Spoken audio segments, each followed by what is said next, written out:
नमस्कार दोस्तों, आप सभी का स्वागत है हमारे YouTube चैनल में। दोस्तों, उत्तराखंड एलटी गणित को लेकर हमने एक विशेष सीरीज चलाई है जिसमें हम आपको टॉपिक वाइज एमसीक्यू प्रोवाइड करवाते हैं। तो आज हम अलजेब्रा टॉपिक लेकर आए हैं।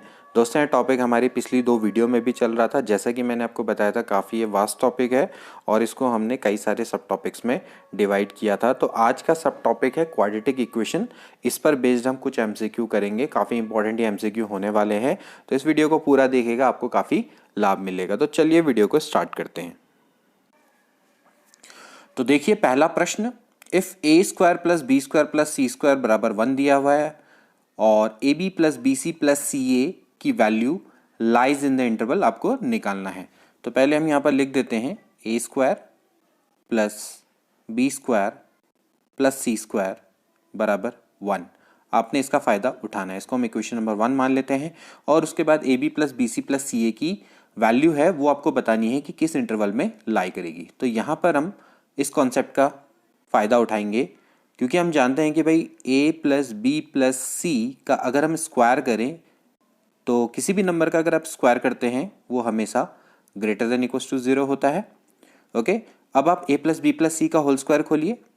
A square plus B square plus C square plus 2 common लेंगे, A B plus B C plus C A, ये भी आपका ग्रेटर देन इक्वल्स टू 0 होना चाहिए। अब इक्वेशन नंबर 1 से इसकी वैल्यू हो जाएगी 1 plus 2 A B plus B C plus C A should be greater than equals to 0। तो यहां पर से A B plus B C plus C A should be greater than equals to -1/2। तो पहला तो पार्ट ये आ गया आपके सामने। अब इसके बाद इसी कॉन्सेप्ट का हम दोबारा से फायदा उठाएंगे। देखिए, हम जानते हैं कि भाई a माइनस बी का whole square plus b minus C का whole square plus c minus A का होल स्क्वायर, क्योंकि अगेन ये स्क्वायर है तो इसकी जो वैल्यू है वो हमेशा क्या होनी चाहिए, ग्रेटर देन इक्वल्स टू 0 होनी चाहिए, as we know that. And now a minus B का whole square plus b minus C का whole square plus c minus A का होल स्क्वायर है। इसकी वैल्यू आप देखिए डायरेक्टली मैं लिख सकता हूं यहां पर। इसकी वैल्यू होती है a square plus B square plus C square minus A B minus B C minus C A, और बाहर से आ जाएगा ट्वाइस। ये फॉर्मूला आपको डायरेक्टली याद होना चाहिए। तो अगर मैं इसको सॉल्व करूं आगे से, इस 2 को मैं इधर भेज सकता हूं and as we know that भाई A square plus B square plus C square ये 1 के बराबर है।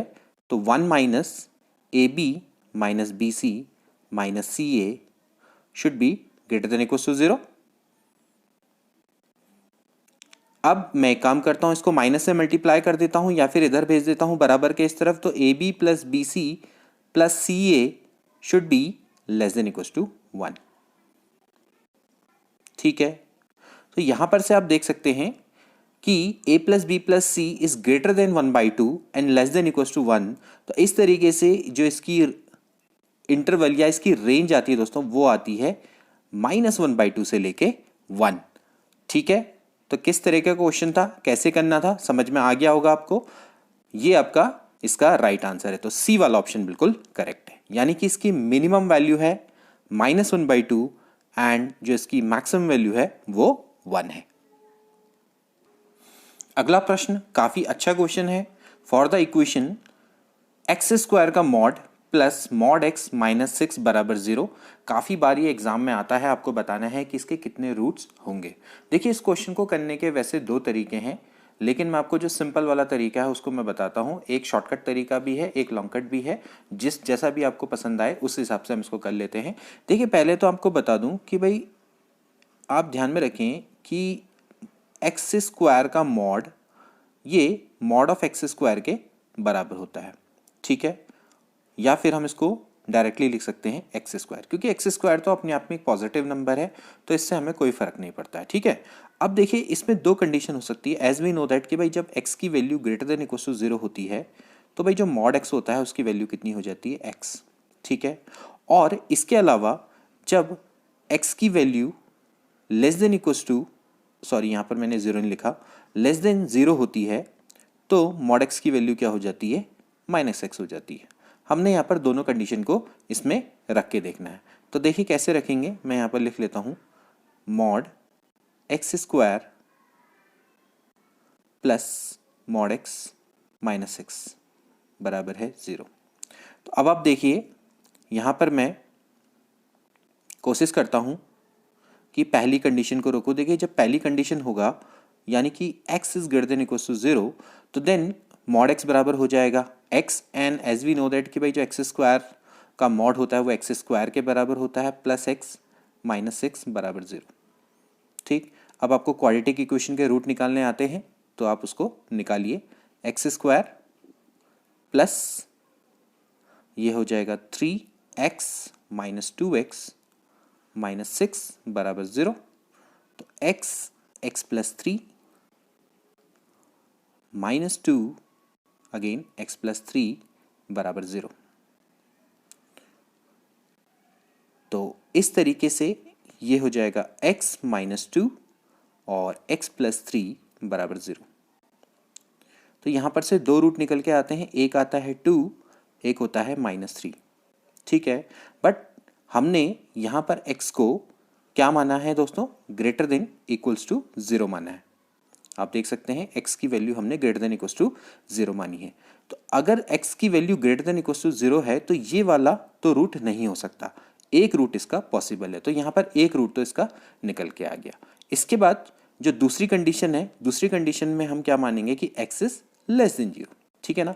आप देख सकते हैं माइनस 2 इसको सेटिस्फाई नहीं करेगा, सॉरी माइनस 3 इसको सेटिस्फाई नहीं करेगा।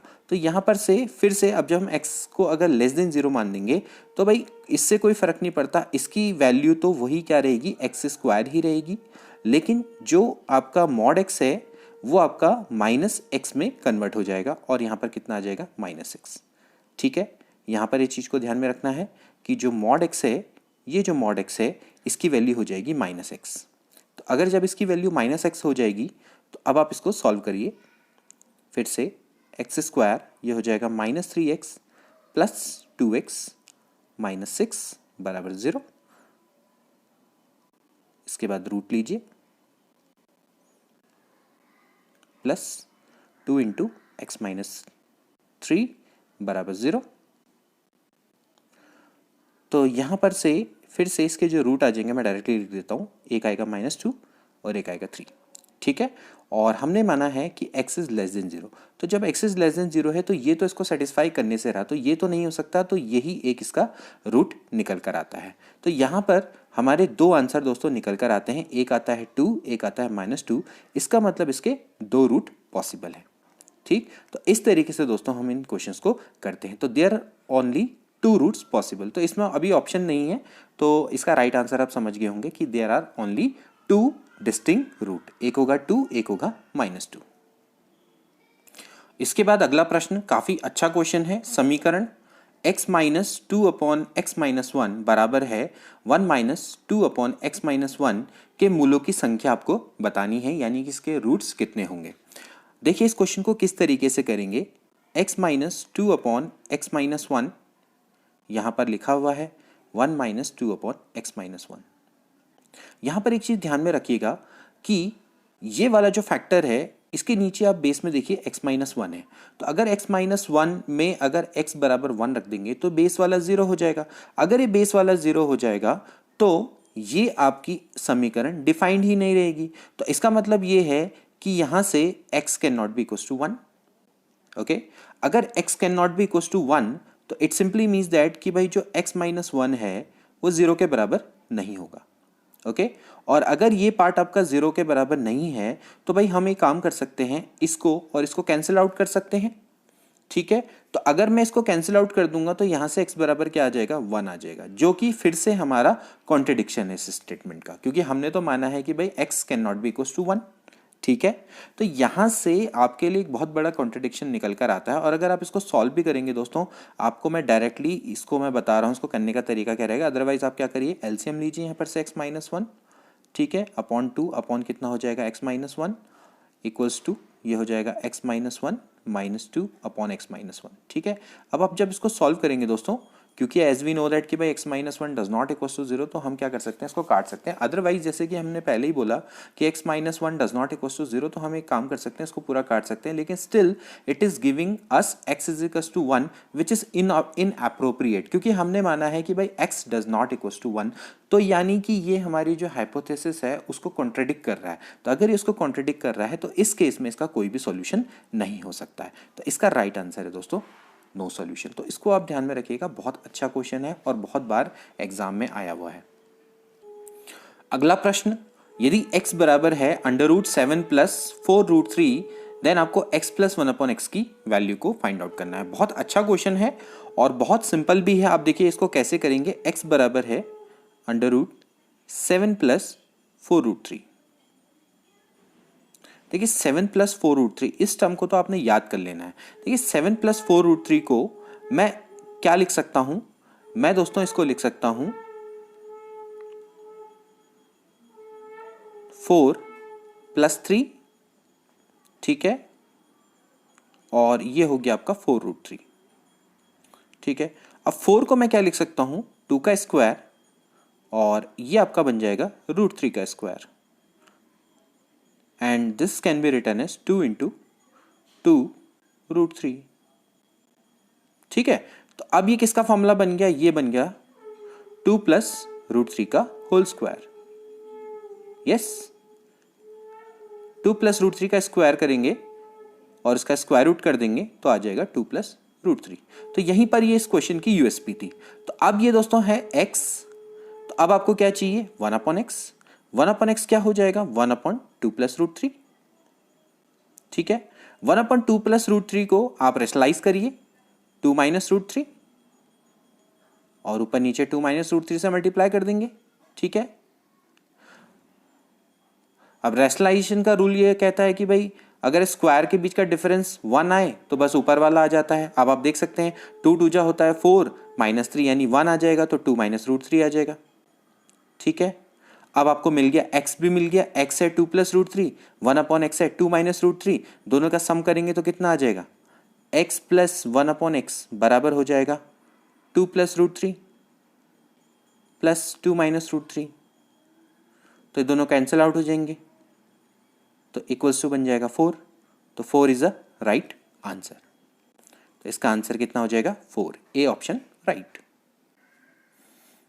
Okay, again another very interesting question, the number of real solution of equation cos ex is equals to 2 की पावर x प्लस 2 की पावर माइनस x। बड़ा अच्छा क्वेश्चन है, इसको भी देख लेते हैं।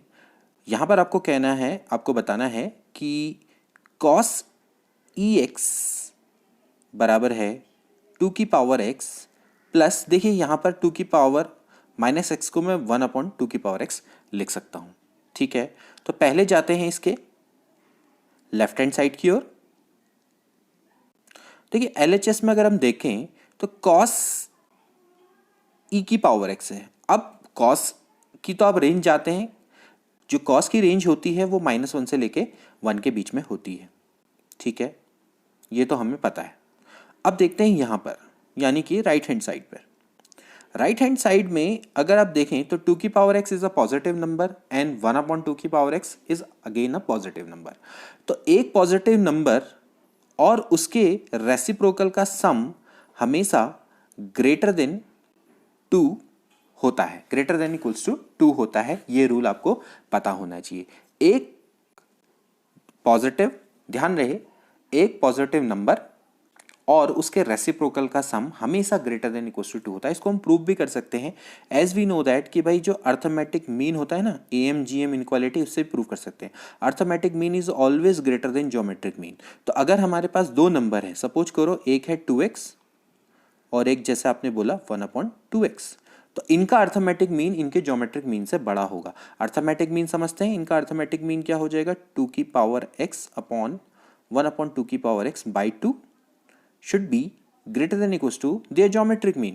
Geometric mean as we know that क्या होता है, ये होता है 2 की पावर x इंटू 1/2 की पावर x की पावर हो जाएगा 1/2। ठीक है, तो ये तो कैंसिल आउट हो जाएंगे, तो एक्चुअली ये आ जाएगा 2 की पावर x प्लस 1/2 की power x is greater than equal to 2। ठीक है, तो भाई यहां से एक चीज ये तो निकल के आ गई कि जो इसकी एक्चुअली रेंज है वो है 2 से लेकर इनफाइनाइट, यानी इसकी वैल्यू तो ग्रेटर देन 2 होनी चाहिए। लेकिन आपको जो LHS में जो फंक्शन है वो तो -1 से लेके 1 के बीच में है, ये तो -1 to 1 के बीच में है, और ये इसकी वैल्यू है ग्रेटर देन 2। तो कहने का मतलब है ये दोनों तो इक्वल है ही नहीं, तो जब ये इक्वल ही नहीं है तो इनका सॉल्यूशन कैसे निकलेगा? तो इसका मतलब ये है देयर इज नो सॉल्यूशन। ठीक है, तो इसके लिए सबसे पहले भाई LHS और RHS दो इक्वेशन का मतलब क्या होता है कि दोनों बराबर होने चाहिए। तो भाई आप यहाँ पर देख रहे हैं इसकी जो रेंज है वो तो -1 से लेके 1 के बीच में है, जबकि इसकी रेंज तो 2 से इनफाइनाइट है ना। तो इसकी रेंज अगर 2 से इनफाइनाइट है तो ये दोनों के दोनों आपके डिफरेंट है, तो इसका मतलब है कि दोनों बराबर कैसे हो सकते हैं? इसका मतलब ये है कि इस इक्वेशन का कोई भी सॉल्यूशन एग्जिस्ट नहीं करेगा। बहुत अच्छा क्वेश्चन है, ध्यान रखिएगा। अगला प्रश्न काफी अच्छा, the system of equation 3x - 4y बराबर 12 है और 6x - 8y बराबर 48 हैज, आपको बताने हैं कि इसके कितने सॉल्यूशन होंगे।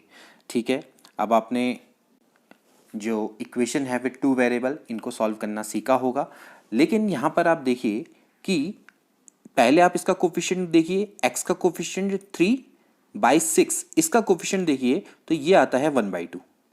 ओके, और सिमिलरली अगर आप यहाँ के कोफिशिएंट को मेजर करें तो -4 डिवाइडेड बाय -8 वो भी आपका कितना आता है? 1/2 आता है। ठीक है, तो यहाँ पर देख सकते हैं कि इन दोनों के कोफिशिएंट तो सेम है, सेम रेशियो में है। और इसके बाद अगर आप जो नॉन कोफिशिएंट की बात करेंगे तो 12 डिवाइडेड बाय अगर आप 48 करते हैं तो वो तो आता है 1/4, जो कि इन दोनों के इक्वल नहीं है। ठीक है, यानी कि जो इनके कोफिशिएंट हैं x और y के वो तो सेम रेशियो में है, लेकिन ये वाला आपका सेम रेशियो में नहीं है। तो अगर ये भी 1/2 आ जाता तो इसके दोस्तों इनफाइनाइट सॉल्यूशन होते, क्योंकि ये एक ही इक्वेशन कहलाती। आप देख सकते हैं इस इक्वेशन में अगर मैं 2 से मल्टीप्लाई कर दूं तो ये हो जाएगी 6x - 8y बराबर हो जाती है 24।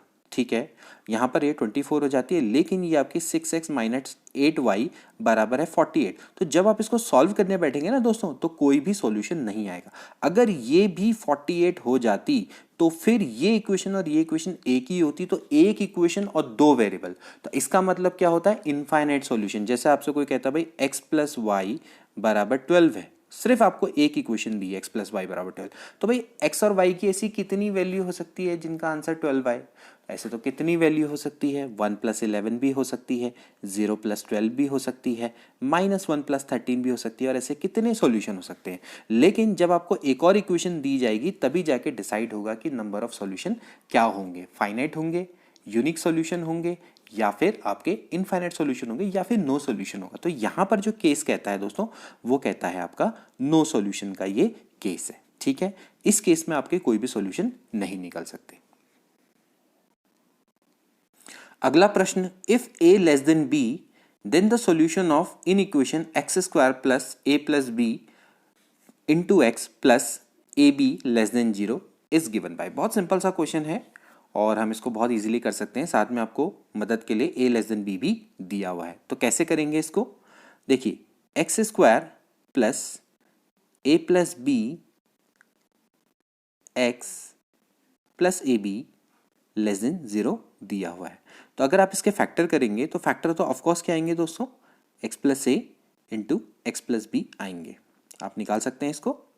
ठीक है, और जैसे कि मैंने आपको बताया कि जब आपने इनइक्वालिटी को सॉल्व करना होता है तो आप क्या करते हैं? नंबर लाइन बनाते हैं। ठीक है, अब यहाँ पर सबसे इंपॉर्टेंट चीज़ क्या है कि a लेस देन b है। यहाँ पर यही इंपॉर्टेंट है कि a की वैल्यू लेस देन b है। तो अगर a की वैल्यू लेस देन b है तो जो -a है उसकी वैल्यू ग्रेटर देन -b होगी। समझ में आ रहा है? तो यहाँ पर जब हम नंबर लाइन बनाएंगे तो इनफाइनाइट से लेके इनफाइनाइट, क्योंकि इसके 2 रूट आएंगे, एक आएगा -a और एक आएगा -b, तो ऑफकोर्स कौन आएगा? राइट साइड में कौन आएगा? -a, और यहाँ पर आएगा -b।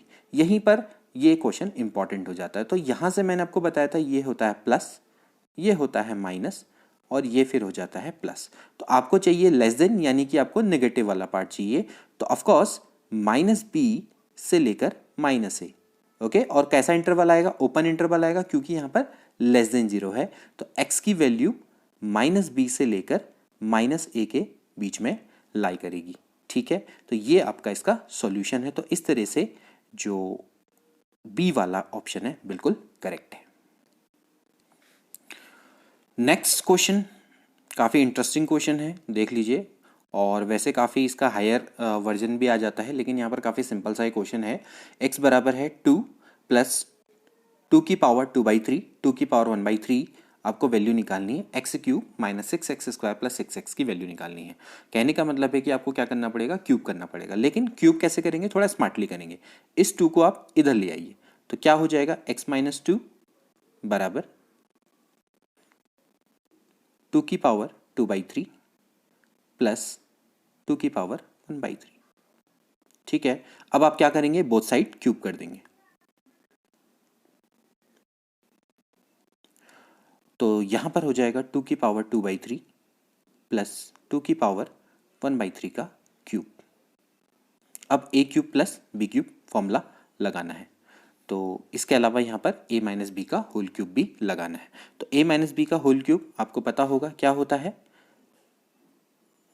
ये होता है a cube minus b cube. B cube का मतलब हो जाएगा 2 का क्यूब यानी कि 8। ठीक है, और इसके बाद होता है minus a cube minus b cube minus 3ab, 3 into a, it simply means 2x into a minus b. ठीक है, और a प्लस बी का होल क्यूब यानी a cube plus B cube यानी 2 की पावर 2/3 का क्यूब प्लस 2 की power 1/3 का क्यूब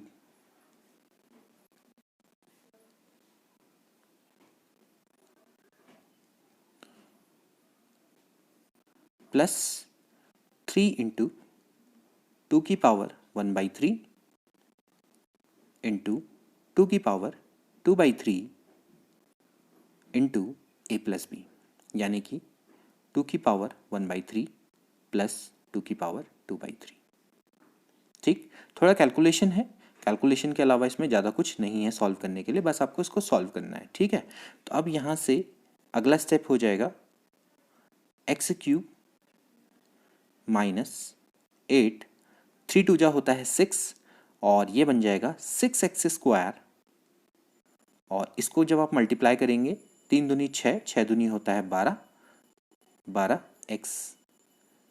फिर इसके बाद आगे आगे का स्टेप कैसे करेंगे, बराबर हो जाएगा, देखिए 3 से 3 कैंसिल आउट हो जाएगा, तो ये बच जाएगा 2 का स्क्वायर दैट इज 4, और 3 से 3 फिर कट जाएगा तो ये बच जाएगा 2, प्लस अगेन यहाँ पर 2 की पावर 1/3 और ये है 2 की पावर 2/3 दैट इज 2 की power 3/3। It simply means that it is 2।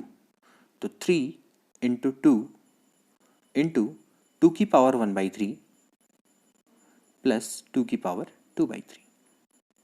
यहाँ तक तो कोई भी दिक्कत नहीं आनी चाहिए। तो अब देखिए हम इसको थोड़ा आगे सॉल्व करते हैं। यहाँ पर से क्या हो जाएगा, ये हो जाएगा एक्स क्यूब और प्लस 12x, इसको साथ रखिए, माइनस 6x²। और देखिए यहाँ पर हो जाएगा, ये हो जाएगा 4 2 6, और चलो इसको रहने दो अभी 8, चलो इसको अभी आगे आगे सॉल्व कर लेंगे। 4 + 2 होता है 6, प्लस 3 दूनी होता है 6। अब बात आती है इस वाले फैक्टर की। देखिए इस वाले फैक्टर यही हमारे लिए मुसीबत खड़ी करेगा। तो देखिए हमें पता है कि भाई इसकी वैल्यू तो आपकी है 2 की पावर 2/3 प्लस 2 की पावर 1/3 की वैल्यू है x माइनस 2। तो बस हमें यहीं पर इसका सब्सटीट्यूशन कर देना है। तो यही हमारे लिए सबसे इंपॉर्टेंट है। यहाँ पर हम क्या रख देंगे, x माइनस 2। ठीक हो गया। तो बस अब इस क्वेश्चन को आप सॉल्व कर दीजिए। तो अगर जब आप इसको सॉल्व करेंगे तो ये हो जाएगा x cube plus 12x minus 6x² minus 8 equals to 6 plus 6x minus 12। तो आप अगर इसको इधर ले आएँ तो ये हो जाएगा एक्स क्यूब माइनस 6x²। देखिए यहाँ पर से ये और ये कट जाएंगे तो ये हो जाएगा plus 6x, and again this is 12 में से 6 गया, ये बचेगा आपका 6 बचेगा माइनस में, और 8 और 6 होता है आपका 14। ठीक है, जहाँ तक मेरा ख्याल है बिल्कुल सब सही किया है। तो बराबर आपका कितना आ गया, तो अभी आपको कितना निकालना है, आपको निकालनी है इसकी वैल्यू। एक सेकंड जरा, कहीं पर हमने कोई गड़बड़ तो नहीं की है, एक बार देख लेते हैं। 6x - 12 हो गया और यहाँ पर हो जाएगा, सॉरी यहाँ पर हो जाएगा, ये आपका माइनस में आएगा ना, तो ये माइनस में आएगा तो यहाँ पर आ जाएगा -2। ठीक है, ये -2 आएगा, थोड़ा गलती कर दी मैंने। यहाँ पर देखिए ये आपका माइनस में है, ये माइनस में आएगा तो -8 और 6 ऐड नहीं होंगे, सब्ट्रैक्ट होंगे, तो -2 आ जाएगा। तो एक्चुअली आपको इतने पार्ट की वैल्यू निकालनी है, तो ये है x³ -6x² + 6x बराबर आप क्या आ गया 2। तो ये आपको वैल्यू फाइंड आउट करनी है, तो यहाँ पर इसका आंसर है 2। तो बी वाला ऑप्शन बिल्कुल करेक्ट है। अगला प्रश्न, if alpha and beta are root of equation 3x² - 6x + 4 बराबर 0, देन द वैल्यू ऑफ आपको निकालनी है। काफ़ी अच्छा क्वेश्चन है और बेसिक भी क्वेश्चन है और आता भी है।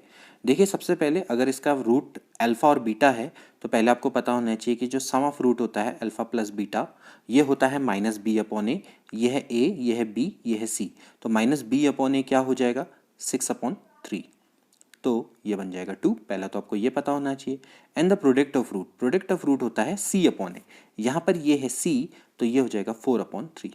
तो दो चीज़ें तो आपको पता लग गई। अब आपको इन्हीं की मदद से इसकी वैल्यू को निकालना है। तो सबसे पहले आप इसको सिंप्लीफाई करने का प्रयास करो। देखो अगर मैं इसमें एलसीएम ले लूँ पहले वाले टर्म में, तो ये बन जाएगा α² + β² अपॉन अल्फा बीटा।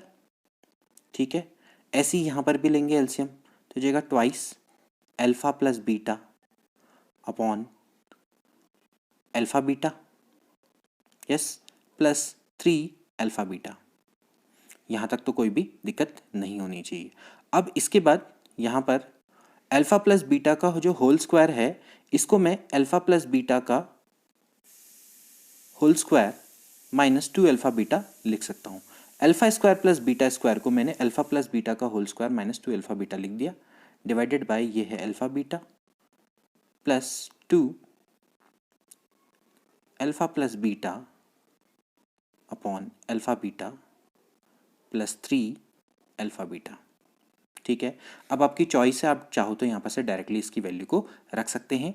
हमें पता है अल्फा प्लस बीटा की वैल्यू है 2 और अल्फा इंटू बीटा की वैल्यू है 4/3। या तो आप चाहो तो इसको फर्दर सॉल्व करो, लेकिन आप डायरेक्टली भी इसको रख सकते हैं, तो मैं तो डायरेक्टली रखूंगा। तो यहाँ पर हो जाएगा 2 का स्क्वायर दैट इज 4 -2 इंटू 4/3, जैसा कि हमको पता है। और फिर इसके बाद हो जाएगा अल्फा बीटा की वैल्यू है 4/3 प्लस ये फिर से 2 2 जा हो जाएगा 4 और फिर से ये वैल्यू है 4/3 प्लस 3 इंटू 4/3। अब आप इसको सॉल्व करिए, ये 4 से 4 कटेगा एंड यहाँ पर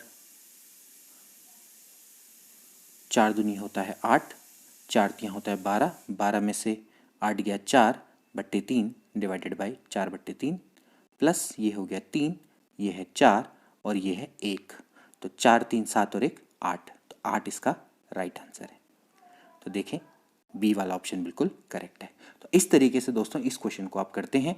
the sum of roots, the product of roots, ये आपको समझ में आना चाहिए। ये आपको 3 तक याद करने की आवश्यकता है। जैसे ये तो आपका ax² + bx + c बराबर 0 की फॉर्म थी, ये क्वाड्रेटिक इक्वेशन की फॉर्म है। तो अगर आपके सामने एक ऐसी इक्वेशन आ गई, एक पॉलिनोमियल आ गया डिग्री 3 का ax³ + bx² + cx + d बराबर 0, इसके भी आपने याद करने पड़ेंगे। यहाँ तक के क्वेश्चन आ सकते हैं एग्जाम में। ठीक है, तो ये आप याद करेंगे, ये आपका आज होमवर्क है। अगला प्रश्न, इफ x एंड y are any two positive real number then x greater than y implies. देखिए कैसा लल्लू क्वेश्चन एकदम आया है, बहुत ही सिंपल क्वेश्चन टीजीटी परीक्षा 1999 में। तो ऐसे क्वेश्चन भी आ सकते हैं। देखिए x और y दो पॉजिटिव इंटीजर है, x अगर ग्रेटर देन y है तो अगर मैं इसको माइनस से मल्टीप्लाई कर दूं तो ये क्या बन जाएगा, लेस बन जाएगा।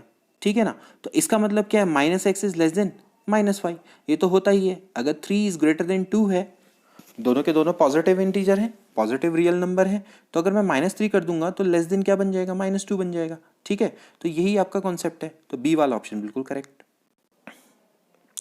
अगला प्रश्न, इफ a बराबर x सच दैट fx बराबर 0 एंड b बराबर x सच दैट gx बराबर 0, then a intersection b will be the set of roots of equation. आपने बताना है कि अगर आपके पास a कोई सेट है, वो इस तरह के एलिमेंट्स को लिए हुए हैं कि जिसमें fx बराबर 0 हो जाता है। इसी तरह से b एक और सेट है जो x एलिमेंट्स को लिए हुए हैं जिनके लिए gx बराबर 0 हो जाता है।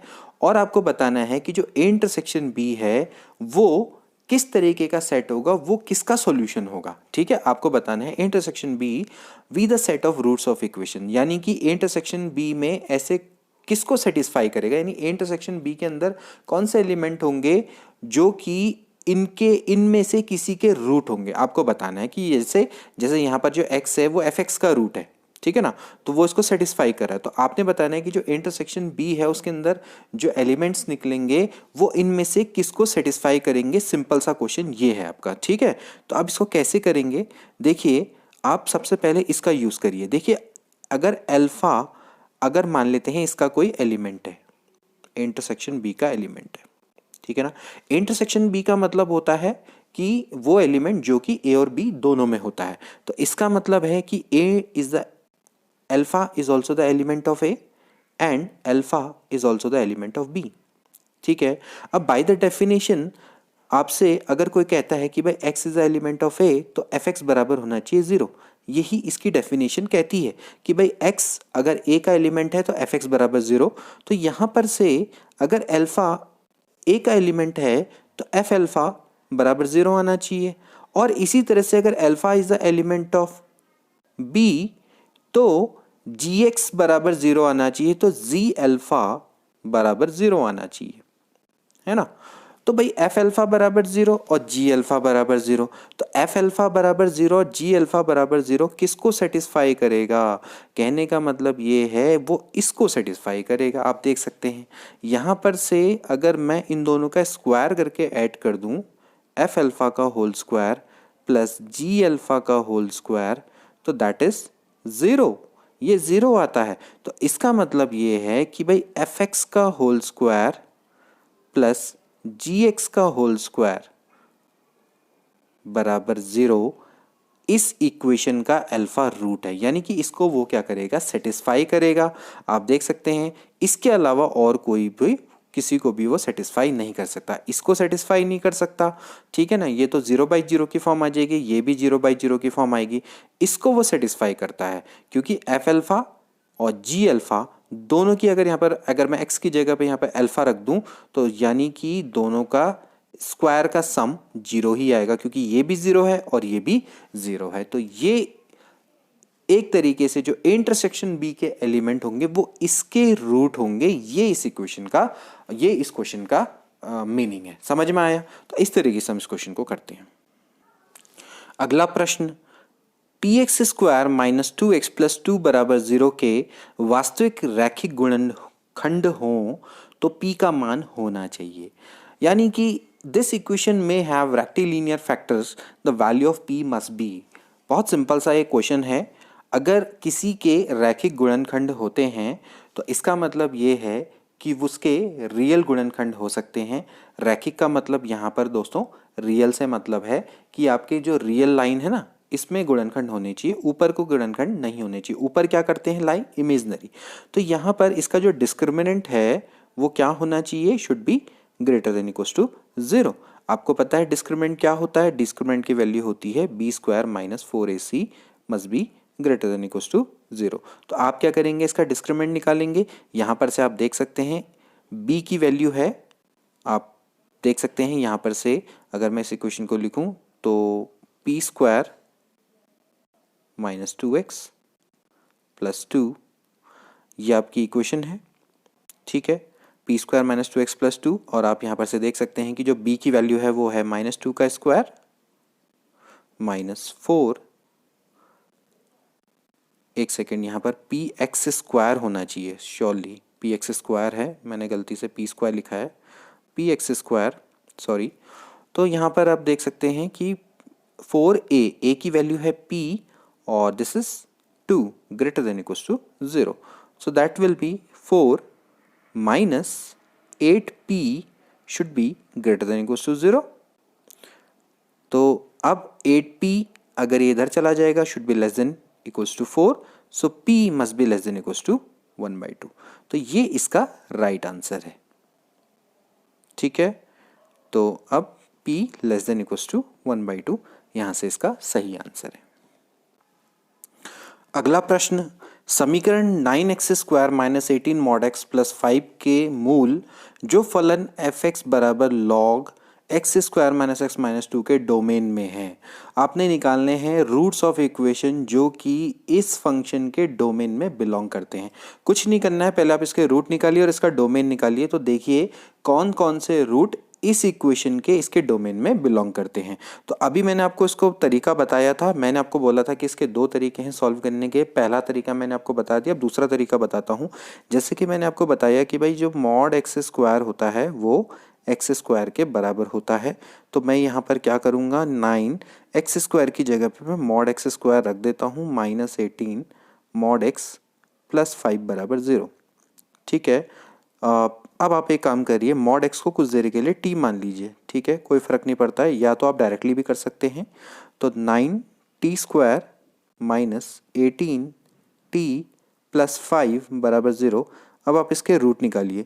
रूट अगर आप इसके निकालेंगे तो ये आ जाएंगे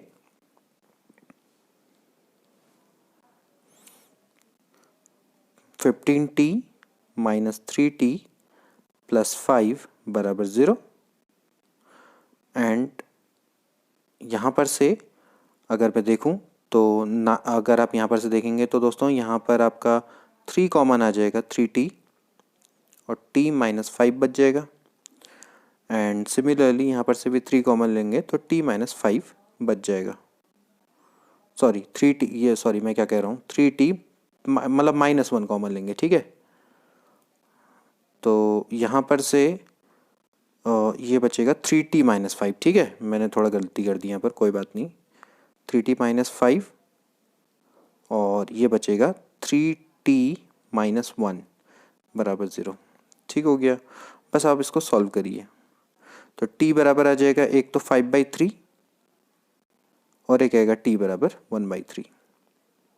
ठीक है, और फिर यहाँ पर से as we know that this is mod x बराबर 5/3 एंड ये हो गया आपका मॉड x बराबर 1/3। जब मॉड को खोलेंगे तो इसकी दो वैल्यू आएंगी, एक आएगी प्लस, एक आएगी माइनस, तो प्लस माइनस 5/3 और x बराबर आ जाएगा प्लस माइनस 1/3। ठीक हो गया, तो इस तरीके से इसके 4 रूट निकल कर आ गए। तो 4 रूट में से कौन कौन से रूट्स इसको सेटिस्फाई करते हैं यही हमने देखना है, जो इसके डोमेन को सेटिस्फाई करेंगे, यानी इसके डोमेन को सेटिस्फाई करेंगे। अब आप जानते हैं कि भाई जो log x है वो कभी भी नेगेटिव वैल्यू को नहीं लेता है, x की value should be greater than 0 होनी चाहिए। ठीक है, तो more precisely greater than equals to 0 ले सकते हैं, लेकिन इससे हमें कोई फ़र्क नहीं पड़ता। यहाँ पर मुझे x² minus x minus 2 should be greater than 0। ठीक है, मोर प्रिसाइसली इसकी वैल्यू क्या रहेगी, ग्रेटर देन 0 रहेगी। तो यहाँ पर से जब हम इसको सॉल्व करेंगे दोस्तों, तो कैसे करेंगे, फिर से x² minus 2x plus x minus 2 should be greater than 0 and x common ले लेंगे तो ये हो जाएगा x minus 2 plus 1 x minus 2 should be greater than 0। ठीक है, और यहाँ पर हो जाएगा x plus 1 x minus 2 should be greater than 0। ठीक है, इक्वल्स टू लगा लो, वैसे कोई फ़र्क नहीं पड़ता। इस समय पे तो हमें पता है कि कोई वैल्यू बराबर नहीं आएगी, इसलिए तो कोई फ़र्क वो नहीं पड़ता, लेकिन चलो कोई बात नहीं, फिर भी लगा लेते हैं। तो यहाँ पर जैसे मैंने आपको बताया, ये है आपका 2 और इसके दो रूट आएंगे, एक 2 आएगा एक 1 आएगा, फिर से एक नंबर लाइन बनाएंगे, ये इन्फाइनाइट होगा, यहाँ पर माइनस इन्फाइनाइट होगा, यहाँ पर 2 ले लीजिए, यहाँ पर -1 ले लीजिए, तो ये आपका पॉजिटिव होगा, ये नेगेटिव होगा और ये फिर से होगा पॉजिटिव। तो इसका सॉल्यूशन क्या आएगा दोस्तों, इसका सॉल्यूशन आएगा आपका माइनस इन्फाइनाइट से लेके -1। ठीक है, क्या आएगा दोस्तों, ये आएगा माइनस इन्फाइनाइट से लेके -1। ठीक है, यूनियन 2 से लेकर इन्फाइनाइट। ठीक है, 2 से लेकर इन्फाइनाइट। ठीक, ये इसका सॉल्यूशन है। अब आप देखिए रूट्स जो हैं इसके, रूट्स इसके दोस्तों ये आए थे इसके रूट्स आए थे प्लस माइनस 5/3, यानी कि मैं अगर यहाँ पर लिखूँ 5/3 माइनस 5/3, ठीक है, 1/3 और -1/3, ठीक है। तो आप देख सकते हैं कि 5/3 क्या इसमें लाई करता है? नहीं करता। 5/3 इसमें लाई नहीं करता है क्योंकि जो 5/3 की वैल्यू 1 पॉइंट समथिंग है, यानी कि वो इसमें लाई नहीं करेगी, ठीक है। इसके बाद अगला देखें -5/3, तो -5/3 की वैल्यू -1 पॉइंट समथिंग है, तो वो ऑफकोर्स इसमें लाई करेगा, तो ये तो लाई करता है। इसके बाद 1/3, ये भी इसकी वैल्यू 0 पॉइंट समथिंग है जो कि 0.9 है, वो भी लाई नहीं करेगा। इसके अलावा ये भी दोस्तों लाई नहीं करेगा। तो कहने का मतलब है सिर्फ ये वाला जो रूट है वो इसके डोमेन में लाई करता है। तो -5/3 इसका राइट आंसर होगा। तो समझे, इस क्वेश्चन में हमें क्या निकालना था कि इसके जो भी रूट्स आते हैं, इसके जो भी रूट्स आते हैं वो इसके डोमेन में जो बिलोंग करते हैं। तो वैसे तो इसके 4 रूट आए, लेकिन सिर्फ ये वाला रूट ही इसके डोमेन में बिलोंग करता है। तो यहाँ पर आपको दो दो क्वेश्चन एक साथ सॉल्व करने पड़ गए। एक तो पहले इसका रूट्स निकालना और दूसरा इसके डोमेन को भी निकालना, ठीक है। इसके बाद अगला प्रश्न, if alpha beta are the roots of equation then find equation whose roots are. ये अब ये बहुत बेसिक सा क्वेश्चन है। आप ये मान लीजिए, जैसे सपोज करो आपके पास कोई इक्वेशन के रूट्स दिए हुए हैं, माना p और q हैं, तो उसकी इक्वेशन कैसे बनती है? इक्वेशन ऐसे बनती है x² minus sum of roots. Sum of roots क्या होता है? p plus q into x plus product of root, ये होती है इक्वेशन, ठीक है। तो अब आपका p ये है और Q ये है, समझ में आ रहा है? तो आपको क्या निकालना है? P प्लस Q निकालना है और PQ निकालना है। इस तरीके से ये प्रश्न किए जाते हैं और ज़्यादातर ये एग्जाम में आते हैं। लेकिन एट द सेम टाइम, क्योंकि आपको alpha beta are the roots of this equation दे रखा है, तो यहाँ पर से alpha plus beta sum of roots क्या हो जाएगा? -b/a, जैसे कि मैंने आपको पिछले प्रश्न में बताया था। और इसके अलावा अल्फा इंटू बीटा बराबर हो जाएगा c/a, ठीक है, जैसे कि मैंने आपको बताया था c/a इसकी वैल्यू हो जाएगी, ठीक है। अब आपको क्या निकालना है? जैसे कि मैंने आपको बताया, आपको निकालना है p प्लस क्यू, ठीक है। इन्स का उपयोग करते हुए, इक्वेशन नंबर 1 मान लेते हैं इसको, इसका उपयोग करते हुए आपको p प्लस क्यू निकालना है। तो पहले आप देख लीजिए कि p प्लस क्यू, p की वैल्यू क्या है? p की वैल्यू है 1/अल्फा प्लस बीटा, ठीक है, ये है p की वैल्यू। और q की वैल्यू है आपकी, Q की वैल्यू है 1/अल्फा प्लस 1/बीटा। तो 1/अल्फा प्लस 1/बीटा। बहुत सिंपल ये क्वेश्चन होते हैं और बहुत इजीली और बहुत जल्दी हम इसको कर सकते हैं। अल्फा प्लस बीटा की वैल्यू हमको पता है, इस बार आप क्या कर लेंगे? एलसीएम ले लेंगे, तो नीचे आ जाएगा आपका अल्फा बीटा, ठीक है। अब आपको वैल्यू पता है, अल्फा प्लस बीटा की वैल्यू है आपकी -b/a, तो ये हो जाएगी -a/b, ठीक है। अल्फा प्लस बीटा की वैल्यू है -b/a और इसकी वैल्यू है c/a, तो ये कैंसल्ड आउट हो जाएंगे और फिर यहाँ पर आ जाएगा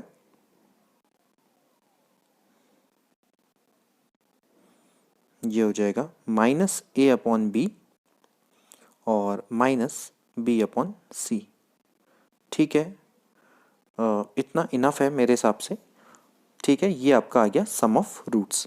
चाहे तो आप इसको और सॉल्व कर सकते हैं, चलिए थोड़ा बहुत सॉल्व कर लेते हैं। -b/a और अपॉन c/a, ठीक है। इसके बाद आप चाहो तो थोड़ा सा सॉल्व कर लो इसको, तो ये हो जाएगा b² plus ac upon bc, ठीक है। यहाँ तक आपका सम ऑफ रूट्स आ गया। इसके बाद जैसे कि मैंने आपको बताया, क्या निकालना है? प्रोडक्ट ऑफ रूट्स निकालना है। तो प्रोडक्ट ऑफ रूट्स के लिए p इंटू क्यू करेंगे, ठीक है। p की वैल्यू फिर से आप देख लीजिए, p की वैल्यू है 1/अल्फा प्लस बीटा, ये है 1/अल्फा प्लस बीटा इंटू इसकी वैल्यू है 1/अल्फा प्लस 1/बीटा। तो फिर आप क्या करेंगे? एलसीएम लेंगे, एलसीएम लेंगे तो हो जाएगा alpha plus beta upon alpha beta, तो ये कैंसिल आउट हो जाएगा। तो अल्फा बीटा की वैल्यू c/a है, तो ये हो जाएगा a/c। यहाँ तक तो कोई भी प्रॉब्लम नहीं होनी चाहिए, ठीक है। तो ये आपका आ गया। तो अब जैसे कि मैंने आपको बताया, x² minus sum of roots plus product of roots, ये इस तरह से बनाते हैं। तो x² minus sum of roots क्या निकल कर आया था? यह आया था B square plus A C upon B सी। क्योंकि ये माइनस में है तो ये प्लस हो जाएगा, B square plus A C upon B C into X और प्लस प्रोडक्ट ऑफ रूट्स आपका ए अपॉन सी निकल कर आया है। यस तो बस अब आप क्या कर लीजिए, एलसीएम ले लीजिए। अगर आप एलसीएम लेंगे तो यहाँ पर हो जाएगा B C X square plus B square plus A C into x plus, क्योंकि यहाँ पर सी ऑलरेडी है तो ये हो जाएगा ए बी बराबर 0। तो ये इसका राइट आंसर होना चाहिए। तो देखते हैं क्या आंसर निकल कर आया, बी सी एक्स स्क्वायर और इसके बाद B square plus A C plus X plus A B. वैसे देखा जाए तो हम इसमें B C X square plus B square plus A C एक बार चेक कर लेते हैं।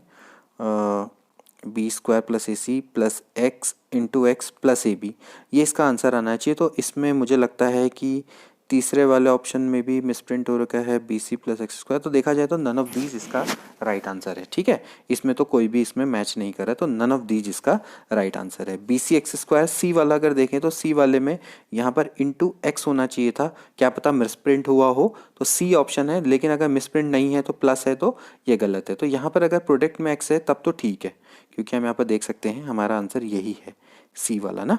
तो ठीक है, हो सकता है मिसप्रिंट हो, तो मिसप्रिंट है तो भाई सी ऑप्शन है, अदरवाइज नन ऑफ दीज है। ठीक है।